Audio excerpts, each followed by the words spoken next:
नमस्कार। जब हम इतिहास की बात करते हैं तो अक्सर दिमाग में सिर्फ तारीखें और राजा महाराजा आते हैं, है ना? लेकिन ये उससे कहीं ज्यादा है। ये हमारी अपनी कहानी है। आज हम इसी कहानी के ताने बाने को खोलेंगे कि इसका असली मतलब क्या है, हम समय के इस विशाल फैलाव को कैसे नापते हैं, और उस एक चिंगारी को खोजेंगे जिसने इंसान के दिमाग को हमेशा के लिए बदल कर रख दिया। तो ठीक है, देखते हैं आज हम क्या क्या समझने वाले हैं।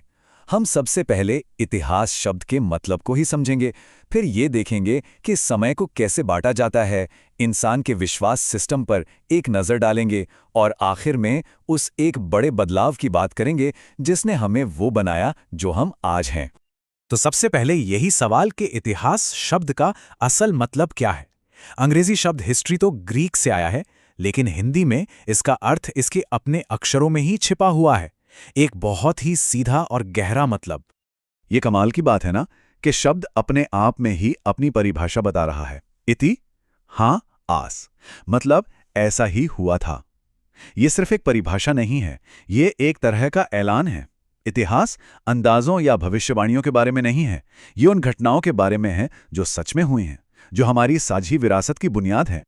अच्छा, तो ये तो हो गया कि घटनाएं हुईं, पर किसी ने तो उन्हें एक तरतीब से लिखना शुरू किया होगा, है ना? यहीं पर एक बहुत ही खास इंसान का जिक्र आता है, जिन्हें हम इतिहास का पिता या फादर ऑफ हिस्ट्री भी कहते हैं। अब सवाल ये है कि इन्हें ये उपाधि मिली क्यों? देखिए, उनसे पहले जो कहानियां थीं, वो ज्यादातर देवी देवताओं और कल्पनाओं पर आधारित थी। हेरोडोटस पहले इंसान थे जिन्होंने कोशिश की कि घटनाओं के पीछे के इंसानी कारणों को खोजा जाए, सबूत इकट्ठा किए जाएं, उनका विश्लेषण किया जाए। एक तरह से उन्होंने अतीत को समझने के लिए एक नई खिड़की खोली। तो सोचिए, हमारे पास घटनाओं का एक बहुत बड़ा समंदर है। अब इतिहासकार इस समंदर में रास्ता कैसे ढूंढते हैं?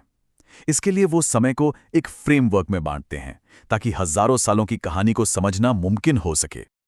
अब इतने लंबे समय को एक साथ पढ़ना तो मुश्किल है, तो इसे समझने लायक बनाने के लिए इतिहास को अलग अलग दौर या युगों में बांटा जाता है। अगर हम भारत के संदर्भ में देखें तो इसे मोटे तौर पर 3 मुख्य हिस्सों में बांटा गया है: प्राचीन, मध्यकालीन और आधुनिक। पूरी दुनिया में एक कॉमन डेटिंग सिस्टम इस्तेमाल होता है ताकि सब एक ही टाइमलाइन पर बात कर सकें। इसमें इतिहास को एक सेंटर पॉइंट यानी ईसा मसीह के अनुमानित जन्म के आसपास बांटा गया है। इससे पहले के सालों को हम बीसी या बीसीई कहते हैं और बाद के सालों को एडी या सीई, जिससे हमें एक ग्लोबल टाइमलाइन मिल जाती है। यहाँ एक बड़ी मजेदार और आसान सी बात है याद रखने वाली। अगर कभी ये जानना हो कि ईसा पूर्व यानी बीसी की कोई घटना आज से कितनी पुरानी है, तो बस उस साल को आज के साल में जोड़ दीजिए, जैसा कि इस उदाहरण में है। इससे हमें अतीत की गहराई का सही अंदाजा लगता है। तो समय को मापने से हमें ये तो पता चल गया कि कोई घटना कब हुई, पर क्यों हुई?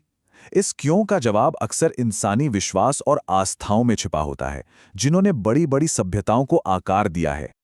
ये आंकड़ा शायद थोड़ा हैरान कर दे। पूरी दुनिया में आज के समय में 400-450 से भी ज्यादा अलग अलग धर्म और मान्यताएं हैं। ये दिखाता है कि इंसान की आध्यात्मिक खोज कितनी विविध रही है। पर इसमें भी एक बड़ा दिलचस्प पैटर्न उभर कर सामने आता है। इन हजारों विश्वासों के बावजूद सिर्फ 4 बड़े धर्म, ईसाई, इस्लाम, हिंदू और बौद्ध धर्म, यही मिलकर दुनिया की लगभग 3/4 आबादी को दिशा देते हैं। यह एक बहुत ही जबरदस्त आंकड़ा है जो हमें बताता है कि इतिहास में विचारों का फैलाव कैसे होता है। जरा सोचकर देखिए, इसका मतलब क्या है? इसका मतलब ये है कि कुछ गिने चुने लेकिन बहुत शक्तिशाली विचारों और ऐतिहासिक आंदोलनों ने अरबों लोगों की जिंदगी, उनके समाज और यहां तक कि साम्राज्यों की किस्मत तय की है। विश्वास सिर्फ एक निजी मामला नहीं है, ये इतिहास को चलाने वाली एक बहुत बड़ी ताकत है।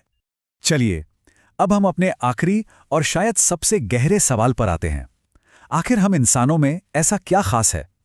होमो सैपियंस में ऐसा क्या हुआ कि हम इस धरती पर मौजूद हर दूसरी प्रजाति से इतने अलग हो गए?